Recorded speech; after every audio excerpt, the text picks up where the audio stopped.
뭔가 인사하십시다. 저녁에 또 수요 예배 만나서 반갑습니다. 잘 오셨습니다. 그래, 많이 받으세요.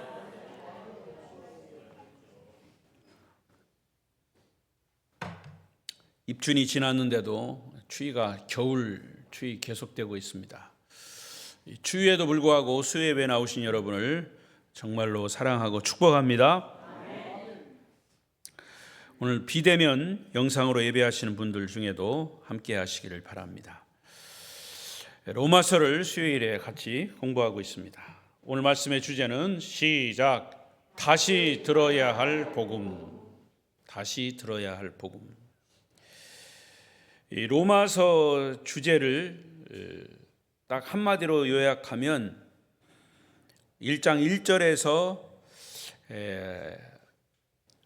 바울이 밝힌 것처럼 하나님의 복음입니다. 하나님의 복음. 이 로마서의 전체 주제는 하나님의 복음입니다. 하나님이 우리를 위해서 주신 성경 말씀을 우리가 하나님의 복음이라 이렇게 얘기할 수 있습니다. 그러면 하나님의 복음이 뭐냐? 하나님의 복음. 그것은 예수 그리스도입니다. 하나님의 복음 이퀄 예수 그리스도.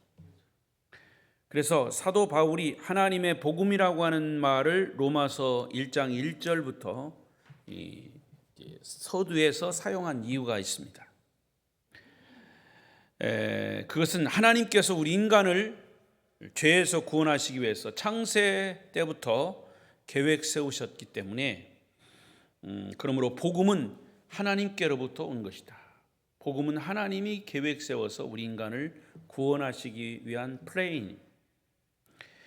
그래서 로마서에서 제일 많이 사용된 단어가 뭐냐면 하나님이라는 단어예요. 아이러니하죠? 아이러니가 아니라 사실이에요. 다른 책에 구약에도 있고 많은 책 중에서 특히 로마서에서 하나님이라고 하는 단어를 1장부터 16장까지 많이 사용했어요. 씌어보니까 153번입니다. 헬라의 원문에 보면 매 단어가 46개 나누기를 했었어요. 46개마다 한 번씩 하나님이라고 하는 단어가 나와요. 46개가 지나면 하나님, 또 하나님. 153번씩이나 하나님이라고 하는 단어가 나와요. 성경 66권 중에서 로마서를 제외한 어느 책도 이렇게 하나님이라고 하는 단어를 많이 사용하지 않았습니다. 특히 구약에서 주로 예수라고 하는 단어보다도 하나님이라고 하는 단어가 구약에서는 많이 나왔죠. 그런데도 하나님이라고 하는 단어가 로마서에서 그렇게 해서 많이 나왔다.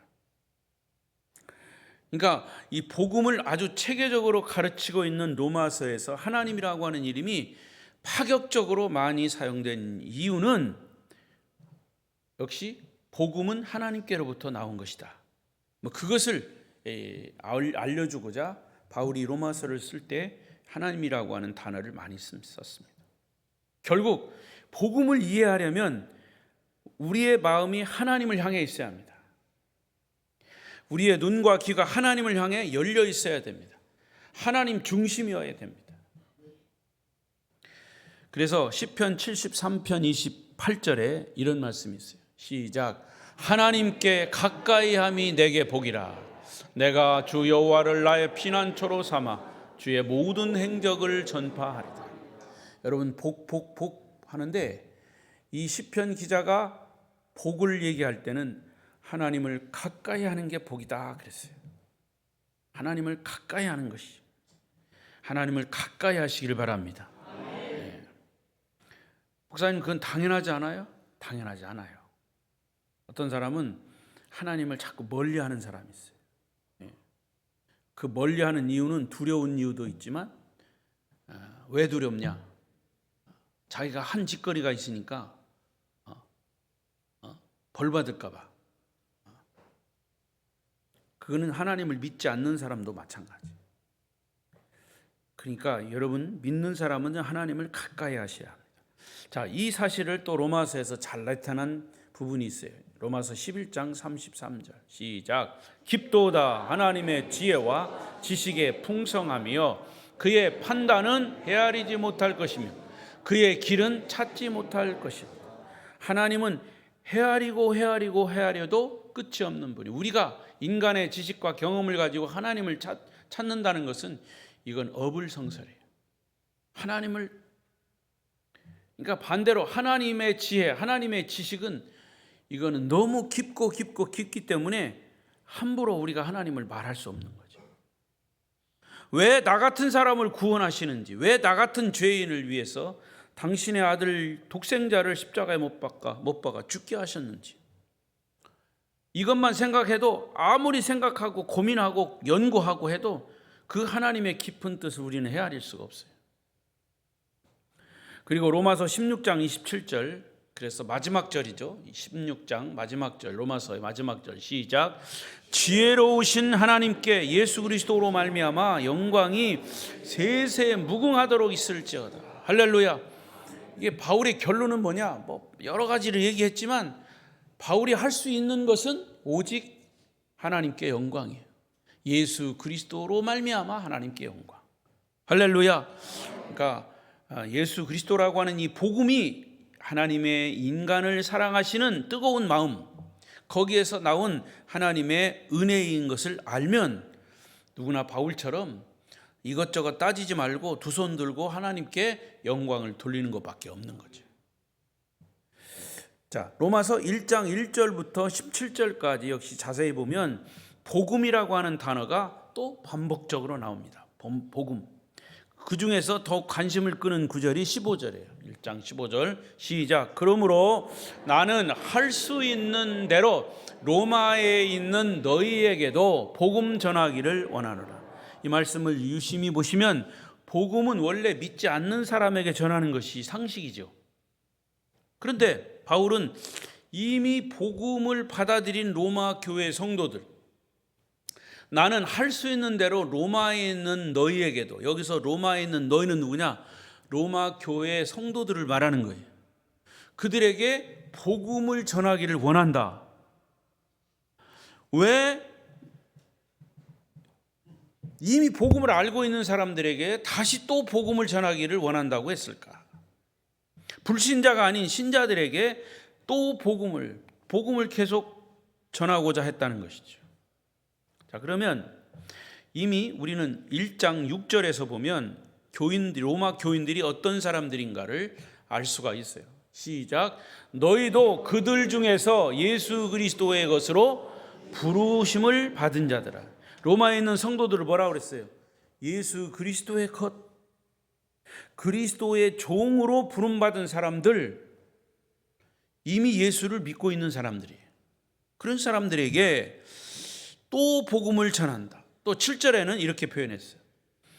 로마에서 하나님의 사랑하심을 받고 성도로 부르심을 받은 모든 자에게, 그들은 믿음은 이미 하나님의 사랑을 받은 자들이고 성도로 부르심을 입은 자들이에요. 그런데 그들이, 로마 교회 성도들이 얼마나 믿음이 좋은지 8절을 보세요. 시작. 먼저 내가 예수 그리스도로 말미암아 너희 모든 사람에 관하여 내 하나님께 감사함은 너희 믿음이 온 세상에 전파. 이미 로마 교회 성도들의 믿음이 온 세상에 퍼져 있습니다. 그들의 믿음이 좋다고. 아름다운 교회 성도들의 믿음이 좋다고 온 세상에, 강진 온 땅에, 우리나라에 퍼져 있어요. 안 믿는 눈치네. 그런데 만약에 그렇다면, 그런데 왜 자꾸 복음을 또 얘기하느냐? 왜 자꾸 또 복음을 전해야 되느냐? 그게 오늘 말씀의 핵심이에요. 아마 전에 제가 조금 더 지금보다 한 40대, 50대쯤 거기서 목회할 때, 그때도 설교하기가 참 어려웠어요. 사실 이 성경을 보면요, 복음에 대한 이야기요. 핵심은 복음에 대한. 많은 사람들, 삼국지보다 더 많이 나오는 사람이 이 성경이에요. 삼국지가 많은 사람들이 나오는데 삼국지보다 더 많은 사람이 등장하는 게 성경이에요. 성경에 많은 사람들이 나오는데 핵심은 뭐냐? 하나님을 믿는 사람과 믿지 않는 사람 두 가지. 똑같은 거예요. 아브라함은 어떻게 하나님 믿었냐? 이삭은 어떻게 하나님 믿었냐?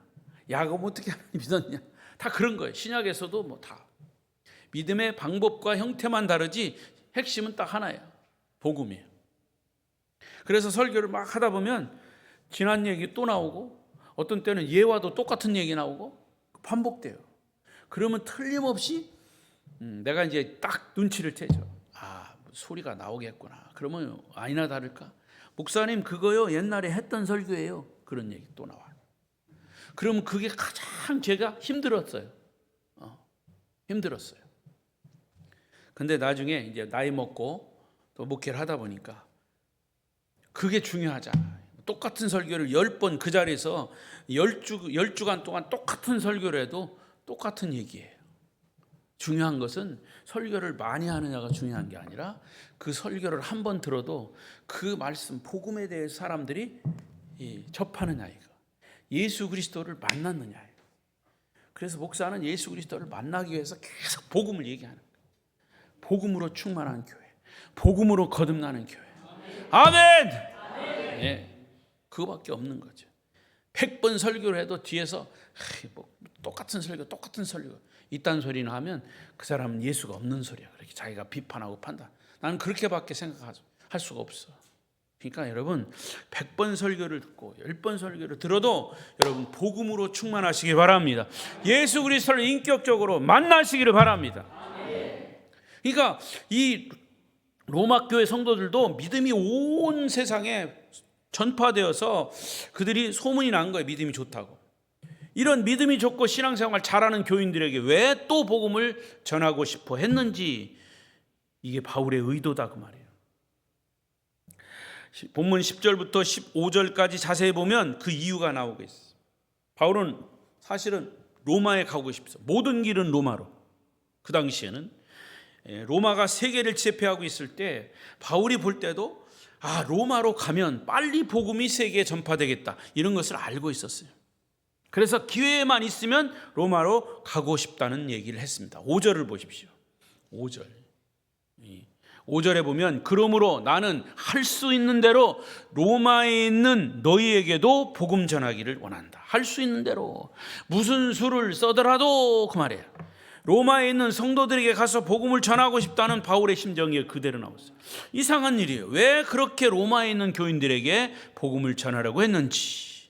그러나 바울이 이 편지를 쓸 당시 로마 교회는 적어도 20년 가까운 전통을 가진 교회예요.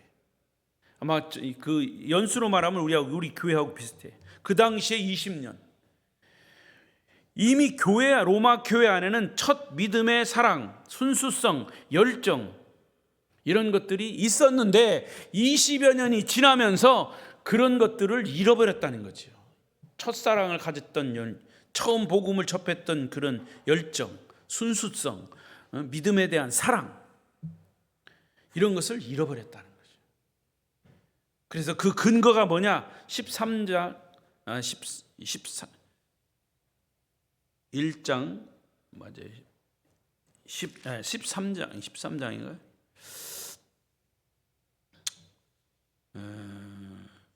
보세요. 네, 맞아요. 13장. 네, 13장이네. 읽어보세요.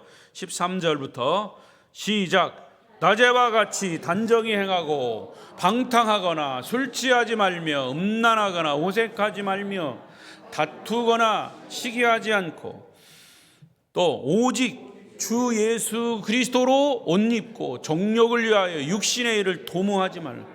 이것이 바울이 로마 교회 성도들이 신앙생활에 대해서 아주 엄격하게 경고하고 있다는 말이에요. 자, 이 말을 뒤집어 보면 이 사람들이 이런 생활하지 않고 신앙을 잘 지켜갔다면 굳이 이런 얘기를 안 해도 됐을 거예요. 그런데 이렇게 20년 동안 신앙생활을 해왔어도 세상 사람들하고 다름없이 첫사랑을 잃어버리고 믿음을 잃어버리고 그래서 그들에게 복음을 전하기를 원했다는 거죠. 바울은 그런 사람들을 볼 때 복음을 다시 들려주고 싶은 마음이 절실했습니다. 여러분, 목사는요 복음을 열심히 전해도 평상시에 성도들을 보면 말은 안 하지만 복음을 들으나 안 들으나 똑같아. 아름다운 교회 성도들 말고 복음을 듣거나 안 듣거나. 근데 왜 그럴까? 그게 목회자의 회의입니다. 그래 결론은 뭐냐? 그럼에도 불구하고 말씀을 들을 때 어떤 때는 깨닫게 되고 삶이 변화되고 거듭나게 되고 하나님의 역사가 일어나고. 아멘! 그렇게 일어나야 된다는 거지. 물론 다는 아니지만 많은 사람들이 신앙생활의 연수가 지나갈수록 복음에 대한 열정이 식었든지 아니면 아예 그 마음에 복음은 이미 죽어있고 인본주의나 기복신앙에만 매달려 있는 그런 상황이 된단 말이죠. 이런 사람들의 공통적인 특징이 있어요. 뭐냐? 왜 이렇게 신앙생활이 답답하냐? 왜 영적인 자유함이 없냐? 무엇인가 막혀있는 것 같이 숨을 쉴 수가 없다. 왜 저렇게 본질이 아닌 것을 가지고 목숨을 걸고 큰 소리를 치는 걸까? 왜 사람들은 말씀을 가르치고 훈련해도 올바로 깨닫지 못하는 걸까? 이런 회의에 빠진다는 거죠. 여러분, 저는 예수 그리스도를 정말 필요로 하는 사람은 교회 밖에보다 교회 안이 있습니다. 여러분 모두는 예수 그리스도가 지금도 계속 필요한 사람임을 믿습니다. 십자가 복음 앞에서 다시 한번 깨져야 할 사람들이 교회 밖에 있는 것은 물론이거니와 교회 안에 있습니다. 하나님의 사랑 앞에 이 굳어버린 어떤 교만한 마음이 녹아져야 할 사람들이 교회 안에 있단 말이에요. 예수의 이름 앞에서 자기 자신이 죽고 다시 태어나는 그런 은혜를 받아야 할 사람들이 교회 안에 있다는 사실이에요. 로마 교회도 안에도 있었고 우리 교회 한국 교회 안에도 있고 감히 얘기하지만 우리 아름다운 교회 성도들 중에도 있단 말이죠. 여러분, 예수가 필요한 사람들입니다. 여러분들이 인정하고 싶지 않겠지만 인정하셔야 합니다. 교회를 다녀도 복음에 대해서 잘 모르는 분들, 예수를 오래 믿었어도 십자가와 부활에 대해서 잘 모르는 사람들, 예수 그리스도의 공로에 대해서도 잘 이해가 되지 않습니다. 더욱이 영생을 얻는 것도 감감무소식입니다. 그런 사람들이 바로 복음을 또다시 들어야 할 사람들이 로마 교회 교인들이었어요. 그리고 저와 여러분들입니다. 그렇다면 왜 믿는 성도들임에도 불구하고 복음을 다시 들어야 할까? 두 가지 이유예요. 첫째, 구원의 감격을 회복하고. 여기 있네요. 시작. 구원의 감격을 회복하고 지속하기 위해서. 어떻게 보면 간단한 거지. 구원의 감격을 회복하라. 그 감격을 지속하라. 이 구원의 감격을 회복하고 지속하게 되면 그것이 밑거름이 돼서, 그것이 기반이 돼서 우리가 믿음이 흔들리지 않아요. 여러분, 구원의 감격이 뭡니까? 구원을 주신 하나님께 감사하는 것, 그래서 구원 받은 자로서의 기쁨을 누리는 것. 그러면 구원의 감격을 누리기에 앞서 이 구원이라고 하는 것은, 구원의 감격이, 구원이라고 하는 것을 알아야 구원의 감격이 회복되는 거죠. 자, 구원이라는 것 참 새삼스럽죠? 16절에 있습니다. 16절, 금년에 우리 교회 표 다른 구절이죠. 시작. 내가 다시 큰 소리로 시작. 모든 민자에게 구원을 주시는 하나님의 능력이 됨이라. 먼저는 유대인에게요, 그리고 헬라인. 자, 구원이 뭐냐? 참 세상스러움 다 아는 얘기죠. 그런데 이 말씀 속에 다 있습니다. 구원은 첫째, 하나님의 선물이다 그랬어요. 시작. 구원은 하나님의 선물. 자, 인간이 노력해서 얻어지는 것이 아니라 하나님의 선물, 무상으로 주시는 하나님의 선물이기 때문에 이 복음은 뒤에 가면 하나님의 능력, 파워라, 힘. 구원이 하나님의 선물로 왔기 때문에 그게 힘이 있는 거죠. 만약에 구원이 돈 주고 샀다고, 어떤 인간의 어떤 노력으로 얻어졌다면 그건 힘이 없는 거예요. 왜? 돈으로 구원을 얻었다 그러면 돈 많이 낸 사람이 힘이 있는 거죠. 그러니까 구원은 무상으로 누구에게나, 여기 있는 것처럼 헬라인에게나 유대인에게나 다 똑같이. 그래서 구원은 하나님의 선물인 거예요. 선물은 사람이 노력해서 얻어지는 게 아니에요. 노력하라고 주는 거는 뭐예요? 뇌물이에요. 뇌물 잘못 주면, 뇌물 잘못 먹으면 이 판사들이 이 재판도 잘못하는 경우가 있어요. 예. 판사의 기준이 뭡니까? 저울이죠. 저울이 한쪽으로 기울어지면 안 돼. 뇌물 먹으면 저울이 한쪽으로 기울어지게 돼 있어요. 그러니까 선물은요, 뇌물과 다르죠. 선물은 은혜로 그냥 무상으로 받는 거예요. 주는 사람이 그냥 무상으로 주는 거예요. 많은 사람들이 예수 믿고 구원받았다고 합니다. 그런데 문제는 내가 구원을 무상으로 받았는데 거기에 대한 확신이 없어. 어떤 때는 구원 받은 것 같고, 어떤 때는 구원 받지 않은 것 같다가, 또 하루 지나면 받은 것 같고, 또 하루 지나면 이 집사하고 좀 말다툼했는데 그 다음에는 구원 안 받은 것 같아. 그 왜 그런 줄 아세요? 왜 그렇습니까? 구원이 왜 왔다 갔다 합니까? 구원이 내게 있다고 생각하는 거예요. 인간에게 있다고 생각하는 거예요. 구원은 하나님께로부터 온 거예요. 해가 거기 있는데, 하나님의 구원의 해가 거기 있는데 비 온다고 해가 구름에 싹 가렸어. 그럼 구원이 없는 것 같아. 아무리 봐도 해가 없어졌으니까. 당신은 구원 받았습니까? 라고 물으면 아멘 합니다. 근데 왠지 불안해. 지금 죽어도 천국 갈 수 있습니까? 그런데 대답을 찝찝하게. 이것이 일반적으로 갖게 되는 구원에 대한 고민입니다. 여러분, 왜 구원에 대해서 이런 불안한 마음이 들까요?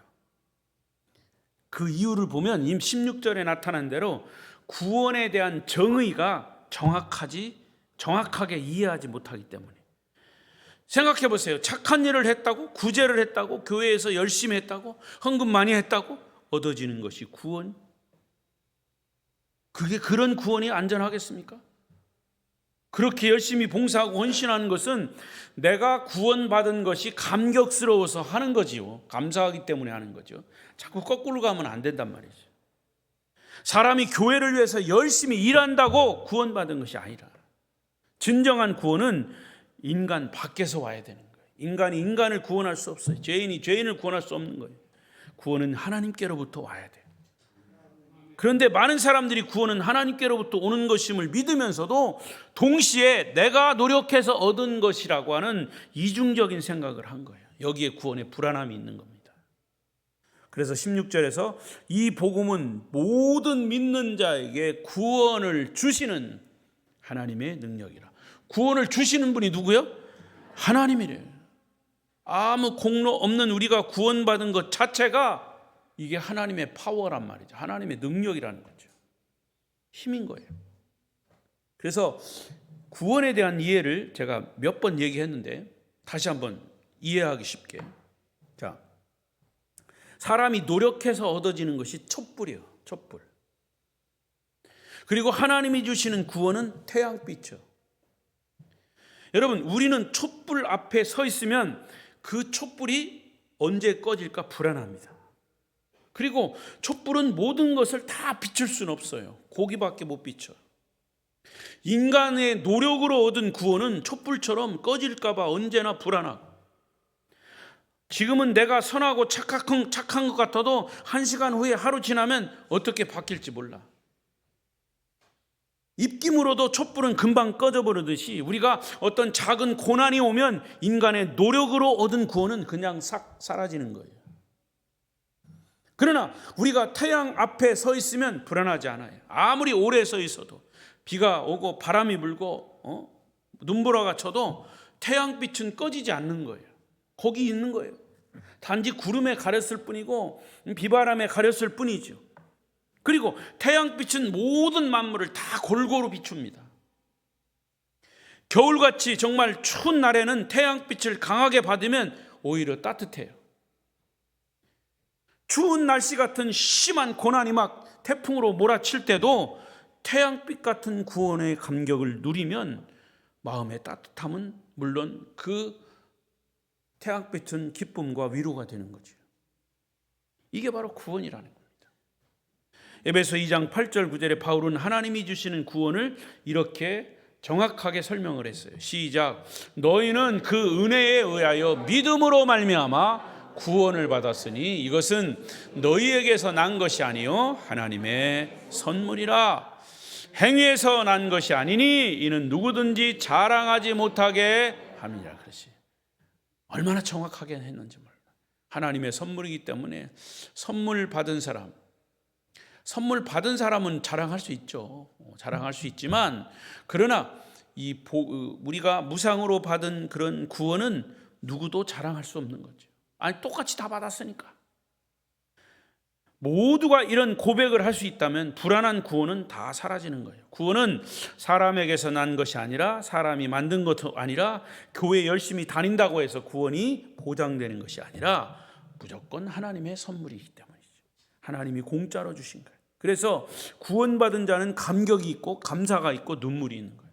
근데 여기 함정이 있어요. 함정이 뭐냐? 무상으로 받았다, 공짜로 받았다는 것 때문에 항상 사람이 돈을 많이 주고 사야 그게 귀한 줄 알아. 옷도 귀중품은 엄청 돈이 많이 나가요. 여러분 이게 왜 황금 덩어리가 아닙니까? 예? 황금 색깔만 칠한 거지 진짜가 아니라. 그죠? 여러분 그러니까 우리가 이 감격이라고 하는 것은 내가 그것을 진짜 체험해야 거기에 대한 감격이 있는 거지. 구원에 대한 겉핥기식에 그러면 별로 감격이 없어요. 그러니까 구원은 사람이 만든 것이 아니라 하나님이 주시는 선물이기 때문에 우리가 하나님의 그 은혜를, 구원의 은혜를 깨닫는 자가 어떤 경우든지 흔들리지 않는 거지. 할렐루야. 자, 구원은 하나님의 선물이다. 두 번째는 구원은 오직 예수예요. 시작. 구원은 오직 예수예요. 여기 16절에 있는 것처럼 이 복음은 모든 믿는 자에게 구원을 주시는 하나님의 능력, 구원을 주시는 하나님의 능력이 곧 복음이에요. 이 복음이 우리에게 구원을 줘요. 그럼 복음은 누구예요? 예수 그리스도. 그분이 하나님의 능력이 되는 것이죠. 자, 우리가 너무나 잘 아는 요한복음 14장 6절 시작. 예수께서 이르시되 내가 곧 길이요 진리요 생명이니 나로 말미암지 않고는 아버지께로 올 자가 없느니라. 여러분 유교의 공자는 아침에 도를 깨달으면 저녁에 죽어도 여한이 없다. 아주 겸손한 말씀을 하셨어요. 그는 순수한 도를 깨달은 사람이에요. 불교의 석가모니도 나는 열반을 향하여 가르친 선이다. 불교 석가모니는 선이라는 얘기를 많이 하셨어요. 겸손하신 분이죠. 그러나 예수님은 내가 많은 사람들, 많은 길 중에서 하나다, 많은 진리 중에 하나다, 많은 생명 중에 하나다라고 말씀하시지 않았어요. 나는 곧 길이다, 내가 곧 진리다, 내가 곧 생명이다. 할렐루야. 나로 말미암지 않고는 하나님께로 천국으로 갈 자가 없다. 아주 당당하게 말씀하시죠. 아주 확신 있게 말씀하셨어요. 할렐루야. 또 사도행전 4장 12절에 보십시오. 시작. 다른 이로서는 구원을 받을 수 없나니 천하 사람 중에 구원을 받을 만한 다른 이름을 우리에게 주신 일이 없습니다. 할렐루야. 천국 가는 길, 구원받는 길은 오직 한 길, 예수 그리스도밖에 없어요.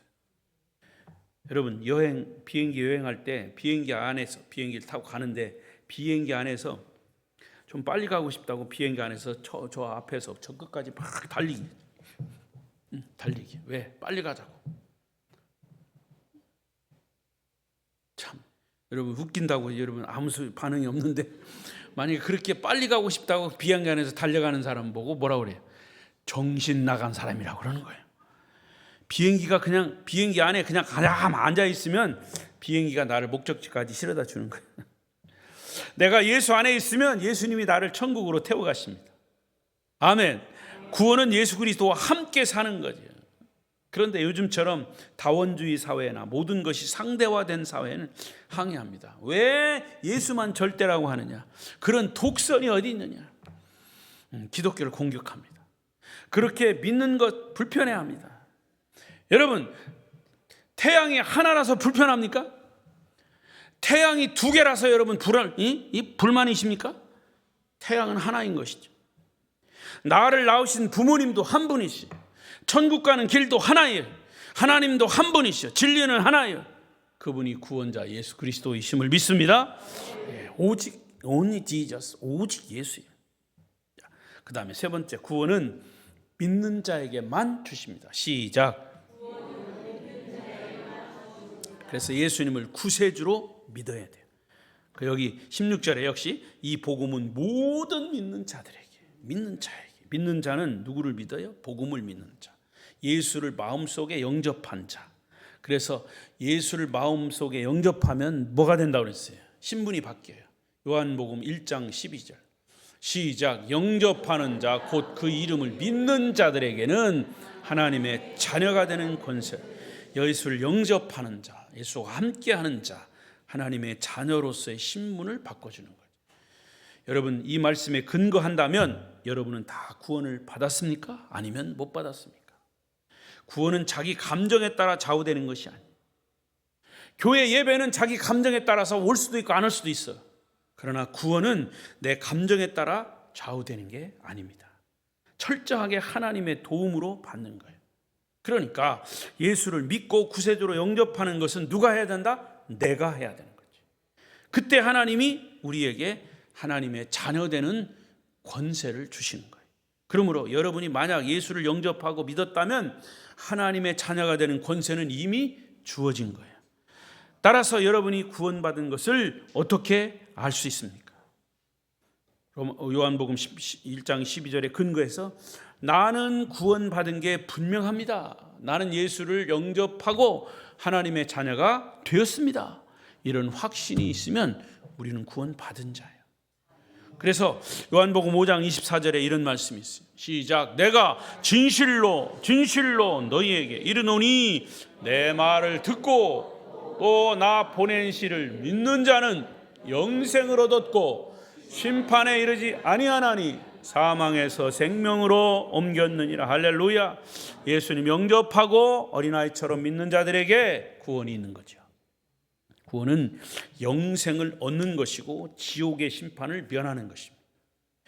영원히 멸망하지 않고 영원히 사는 것이, 여러분들은 구원받은 주인공들임을 믿습니다. 그 다음에 네 번째, 구원은 대상이 제한되어 있잖아요. 시작. 구원은 대상이, 그래서 16절 하반절에 보면 먼저는 유대인에게요 그리고 헬라인에게로다. 여러분, 이런 표현들이 자주 나와요. 유대인, 헬라인. 근데 왜 이렇게 유대인, 헬라인이 자주 나오냐? 유대인은 그 당시에 선택된 선민이에요. 유대인들은 선민의식이 강했어요. 그래서 바울도 사실은 이 복음을 유대인에게, 자기 민족에게 복음을 전하고 싶었지만 유대인들이 복음을 싫어하고 예수를 배척했기 때문에 이방인에게로 갔죠.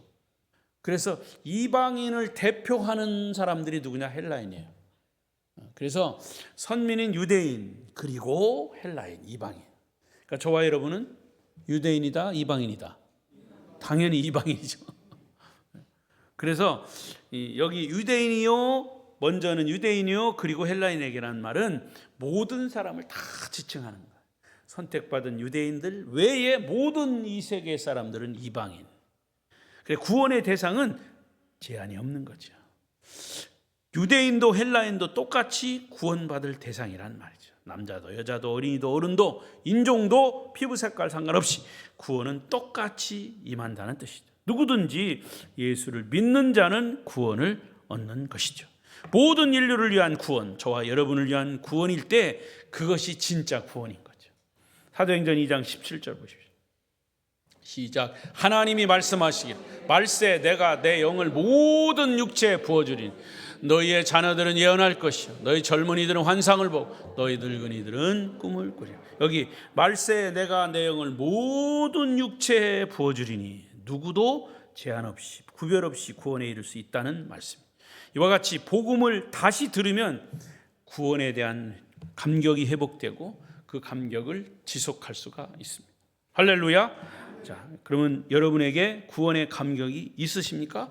구원의 감격을 지속하는 은혜가 있기를 바랍니다. 이제 크게 두 번째, 이제 간단하게 왜 믿는 성도가 복음을 다시 들어야 하느냐? 여기 보면 크게 얘기했어요. 시작. 하나님의 의를 드러내기 위하여. 복음을 다시 들으면 하나님의 의가 드러나게 돼 있어요. 깨닫게 된다. 하나님의 의가 뭐냐? 우리를 구원하게 하신 하나님의 의 복음이 무엇이길래 하나님의 능력이요 하나님의 지혜라고 말하는 것일까?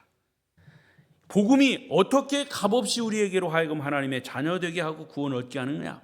거기 17절에 한마디로 딱 설명하고 있어요. 시작. 복음에는 하나님의 의가 나타나서 믿음으로 믿음에 이르게 하나니 기록된 바 오직 의는 믿음으로 말미암아 삽니다. 복음이 있는 곳에는 하나님의 의로움이 있다는 거죠. 다시 말하면 복음에는 사람을 하나님의 의의 기준으로 변화시키고 끌어올리는 능력이 있다는 거죠. 그래서 예수 믿고 거듭난 사람은 진짜 변하게 돼 있어요. 아주 개차반이 있던 사람이 변화해요. 하나님의 의가 거기 나타나기 때문에 그래요. 누구든지 예수 그리스도를 믿으면 죄인이 의인이 되고 구원받은 사람이 180도로 변화되는 새 사람이 되는 거예요.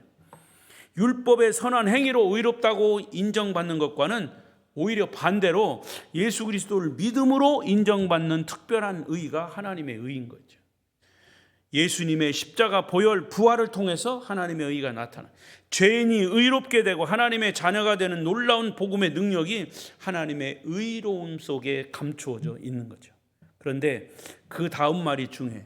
복음에는 하나님의 의가 나타나서 그 다음에 믿음으로 믿음에 이르게 한다. 복음은 구원의 능력을 만들어내고 구원은 하나님의 의에 이르게 되는데 이 모든 것은 뭐로 된다? 믿음으로 되는 것이죠. 믿음으로.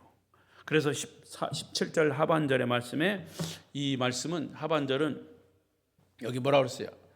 믿음으로 믿음에 이르게 하나니 기록된 바. 기록된 바란 말은 어디에 기록됐다는 거예요? 거기 찾아보면 구약성경 하박국 이거를 딱 따온 거예요. 하박국 선지자가 이 일찍이 오직 의인은 믿음으로 말미암아 살리라 함과 같으니라. 시작.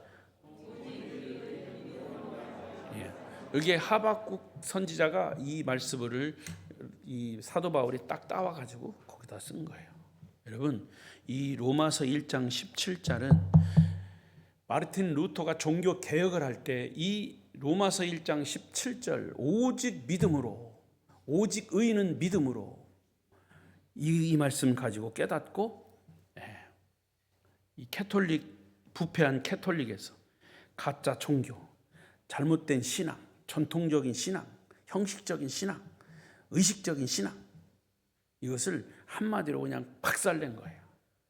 하나님 말씀은 살아있고 좌우의 날선 검보다 예리하여 혼과 영과 및 관절과 골수를 찔러 쪼갠다. 오직 의인은 믿음으로 말미암아 살리라 함과 같으니라. 이 말씀 한마디가 어둡고 무서운 중세 시대를 밝은 시대로 탈출시킨 겁니다. 여러분, 이 말씀이 여러분의 신앙을 새롭게 만들 것입니다. 아니, 이미 만들으셨습니다. 복음의 감격을 회복하는 말씀이 되기를 바랍니다. 여러분, 기독교 핵심의 진리가 바로 여기에 있습니다. 기독교의 핵심 진리는 믿음으로 살아내는 겁니다. 의인은 오직 믿음으로 살고 믿음으로 믿음에 이르는 것입니다. 그래서 이 복음을 믿는 믿음, 복음 안에 있는 하나님의 의를 이룬 믿음이 기독교의 진정한 믿음인 것이죠. 바울이 왜 로마 교회 성도들에게 복음을 다시 전하려고 했을까? 하나님의 의를 올바로 깨닫게 하기 위해서, 하나님의 의가 드러나게 하기 위해서. 그래서 오직 모든 것은 예수 그리스도를 믿음으로 사는 것이다. 말씀을 맺겠습니다. 여러분, 예수 믿는다고 다 오래 사는 거 아니에요. 일찍 죽는 사람도 있어요. 암에 걸려 죽는 사람, 병에 걸려 죽는 사람, 사고로 죽는 사람. 예수 믿으면 다 부자 됩니까? 아닙니다. 오히려 예수 믿고 가난해질 수도 있어요. 예수 믿으면 다 성공합니까? 아니에요. 예수 믿어도 실패할 수 있어요. 오래 사는 것이 진리입니까? 예수 믿는다고 오래 산다라고 여러분, 예수님은 33세밖에 안 사셨어요. 그분은 결혼도 안 하셨어요. 여러분, 무엇이 진리고 무엇이 복음이고 무엇이 축복이고 눈에 보이는 것에 따라 진리가 흔들린다면 그건 진리가 아니에요. 예수 믿으면 복 받는다는 기복신앙적인 것에 우리의 신앙에 기초를 두면 언제라도 무너져요. 예수 믿으니까 더 가난하게 돼. 예수 믿으니까 더 어렵게 됐다. 안 믿어요. 중요한 것은 우리의 믿음입니다. 믿음으로 구원받. 내 행위로 구원받는 것이 아니라 내 감정으로도 아니고 오직 예수 그리스도를 믿음으로 구원을 받습니다. 여기에 대한 진정한 감격과 회복이 있으면 우리의 삶이 어떤 상황에서도 거기에 흔들리지 않아요. 오늘날 교회가 타락하는 이유가 뭐냐? 복음에서 떠났기 때문에. 복음의 핵심은 하나님의 의가 나타나는 거예요. 의는 믿음으로 사는 것이.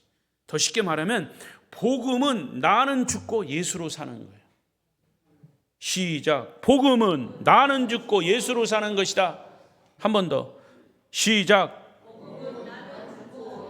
할렐루야. 이것이 구원의 능력이고 복음의 능력이고 하나님의 능력이에요.